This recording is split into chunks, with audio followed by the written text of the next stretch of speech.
Before Callie and I officially started dating, we spent a lot of time together. We both loved hiking, and her family owned a rustic cabin deep in the woods of northern Maine, near a quiet little ski resort. She invited me up there one weekend in February, our first proper trip together. The drive was long, about 6 hours, and the last hour was spent winding up narrow, snow-covered roads with thick pines pressing in from both sides. We passed a handful of driveways, most leading into shadowy woods, their tire tracks buried under fresh snow. Callie explained that most of these places belonged to out-of-state owners who only visited in the summer. When we finally reached the cabin, it was almost dark. The place was small and charming, with smoke curling from the chimney and a heavy blanket of snow softening every edge. Inside was warm and cozy, though it was clear the place was old, mismatched furniture, and no running water. Callie pointed out an outhouse tucked behind some trees for when nature called. That first night, we cooked pasta on the wood stove and watched a movie on her laptop. The only light came from the soft glow of the screen and the flickering fire. At some point, I stepped outside to use the outhouse. The snow was falling thick and fast, and the woods around me felt impossibly still. The next morning, I noticed something strange as I trudged back to the outhouse. Footprints in the snow. They were large, not animal prints, but wide boot marks. The trail led from the edge of the woods to the cabin, then circled around to the back. I called Callie outside and she frowned as she examined the prints. "Probably just some hunter or hiker," she said. But even as she said it, I could tell she didn't entirely believe it. We spent the day snowboarding at the resort. It was perfect. Clear skies, powdery snow, and hardly any other skiers. On our way back, we stopped at a diner and grabbed burgers and hot chocolate. By the time we pulled into the driveway, the sun had long disappeared, and the woods were swallowed by pitch-black night. Inside, we cranked up the heat, started a fire, and opened a couple of beers. Callie played music on her phone while we sprawled on the couch, warm and drowsy from the day's adventure. Eventually, I needed to use the outhouse again. I bundled up, grabbed a flashlight, and stepped into the freezing night. Snowflakes drifted lazily through the beam of my light, and everything was deathly quiet. As I sat in the outhouse, the faint sound of crunching snow reached my ears. Slow, deliberate steps. My heart froze. "Callie," I called out softly. No reply. The footsteps stopped. Then they resumed, moving away from the outhouse, back towards the cabin. I texted Callie, "Are you outside?" But there was no signal. After what felt like an eternity, I finished up and hurried back to the cabin. But as I approached, something felt wrong. The lights inside were out, and the music had stopped. I followed a fresh set of footprints in the snow to the front door, my breath sharp in the freezing air. Before I could knock, the door flew open, and Callie yanked me inside. She slammed the door, locked it, and whispered, her voice shaking, "There was someone out there. They tried to open the door. I thought it was you, but when I saw their face in the window..." She trailed off, eyes wide with fear. Callie showed me a hatch in the floor, her dad's hidden storage. Inside were a few hunting rifles. I grabbed one, loaded it, and sat on the couch with her in complete darkness, the cold creeping in around us. We waited. For what felt like hours, there was nothing. Just the wind against the walls and the faint patter of snow on the roof. Then, the sound came again. Footsteps, circling the cabin. I jumped up, flung the front door open, and fired 3 shots into the air.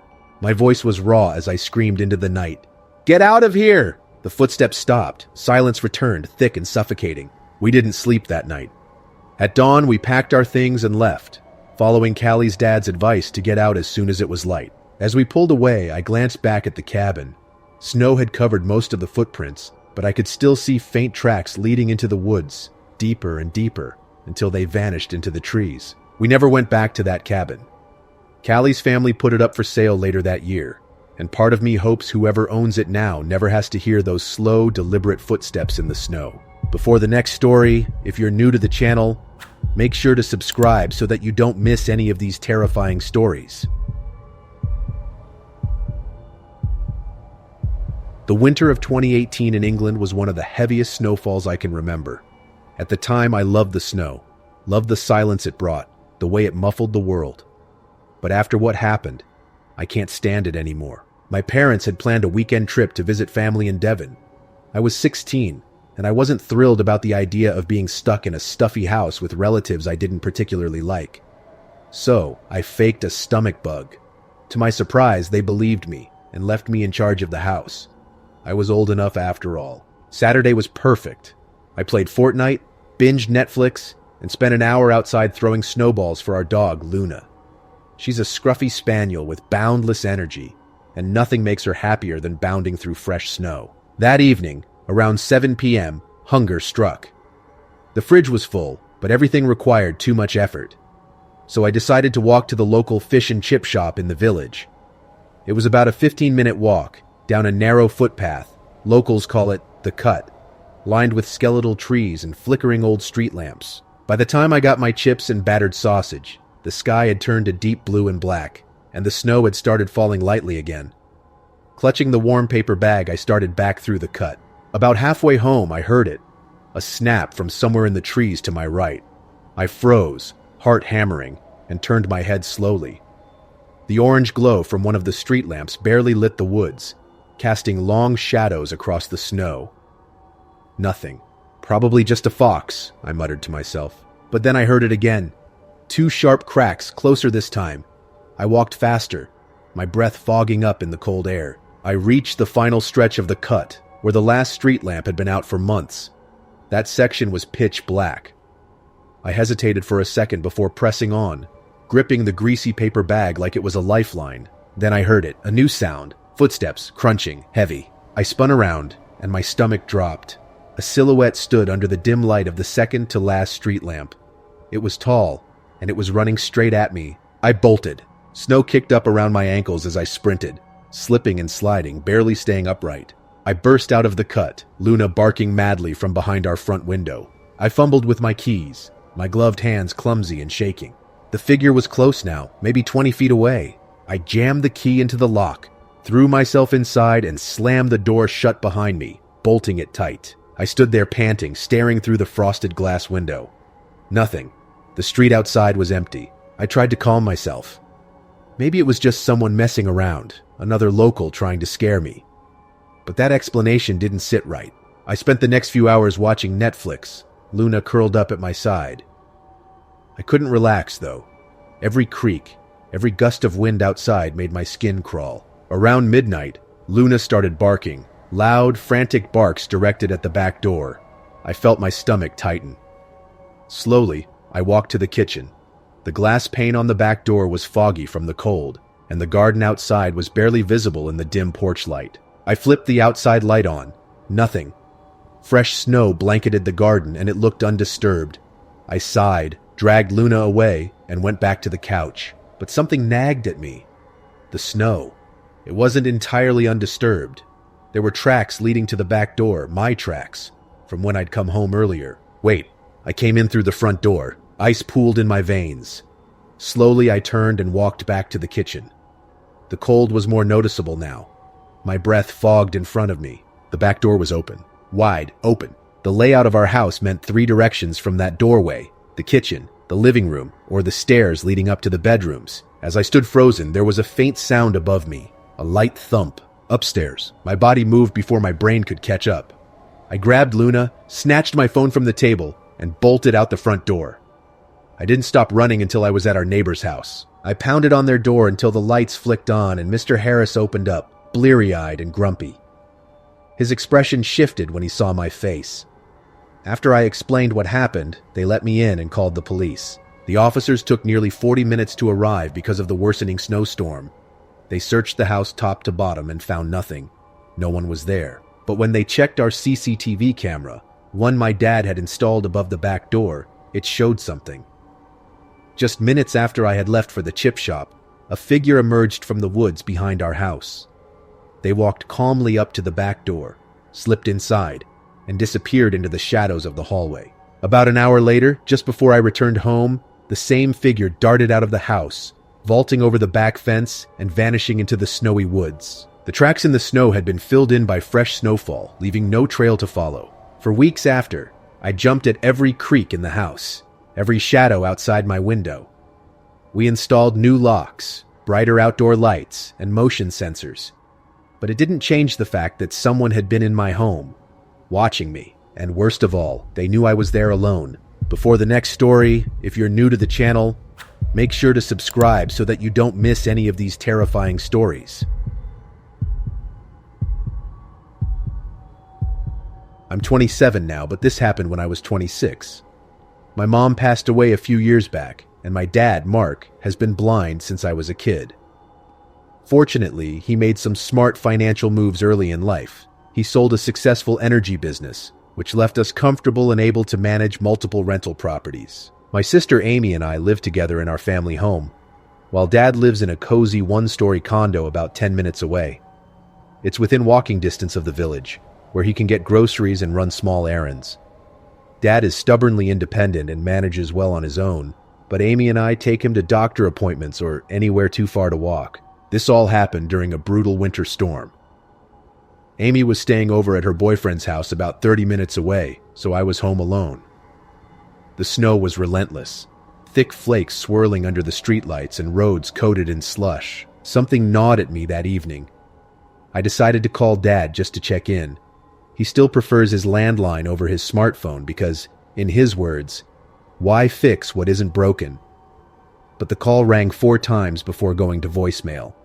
I tried again, same result. Normally Dad answers immediately or calls back within minutes. I called Amy. She hadn't heard anything about Dad going out. That's when the anxiety started to settle deep in my chest. The storm was no joke, and the thought of Dad walking out in it made my stomach twist. I grabbed my coat and keys and started the drive to his condo. The roads were nearly empty, and my phone kept buzzing with weather advisories. By the time I arrived, the world was blanketed in a heavy, eerie silence. The first thing I noticed were footprints in the snow leading up to the condo's door and away from it. Fresh ones. That should have reassured me, but instead, it made me feel uneasy. As I approached, the neighbor across the hall, an older woman named Mrs. Harris, peeked out her door. "Oh, hello, dear," she said warmly. "My husband just gave your father a ride to the shop about 10 minutes ago. He should be back soon." I smiled and thanked her, feeling slightly better. I figured I'd wait inside. The door was unlocked. Dad always forgets to lock the door, despite Amy and I reminding him 1,000 times. I sighed, stepped inside, and shut the door behind me. The condo was quiet. Too quiet. Something immediately felt off. The faint smell of wet clothes and cold air hung in the air. As I took off my boots, my eyes caught something. Faint, melted footprints leading from the front door, through the living room, and down the hallway toward Dad's bedroom. "Dad?" I called out. No response. The tracks led into his room and stopped at the ensuite bathroom door, which was closed. Dad never closes doors. It makes navigation harder for him. My stomach tightened. I walked slowly down the hall and into his room. His phone was vibrating on the nightstand, lighting up with my missed calls. But the bed was empty, and the bathroom door remained shut. I knocked lightly. "Dad?" Nothing. The shower curtain was drawn shut, which was even stranger. Dad always leaves it open, another habit to make navigating easier. I froze, staring at the curtain. The air in the room felt heavier, like it was pressing against my chest. Something inside me screamed not to touch that curtain. Instead, I backed out of the room, quietly shut the door, and walked straight to the front door. I stepped outside, locked it behind me, and called the police. The storm had slowed response times, but to their credit, 2 officers arrived within 15 minutes. Together, we re-entered the condo. When we reached Dad's bedroom, the sight made my blood run cold. A man was sitting on the edge of the bed, hands raised in surrender. He was soaking wet, his shoes still leaving faint puddles on the carpet. It was like he had been waiting. Dad arrived home minutes later with the neighbor's husband. The confusion and concern on his face broke my heart. The officers questioned the man and found his ID. He lived just a few units down. Apparently, he had been watching Dad's routine for a while, waiting for the right opportunity. Maybe he thought the snowstorm gave him cover. Maybe he thought no one would check in on Dad during such awful weather. Whatever his plan had been, it didn't work out. The scariest part? He had hidden in the bathroom when I first arrived. If I had opened that curtain, my dad, ever the gentle soul, didn't even want to press charges. But Amy and I insisted. The man was eventually charged with third-degree burglary and is still in jail as far as I know. We replaced Dad's locks, installed extra security cameras, and made sure every neighbor in the building knew to keep an eye out for him. But even now, every time I see a heavy snowfall coating the streets in white silence, I feel a prickle of unease, because I know how close I came to pulling back that curtain.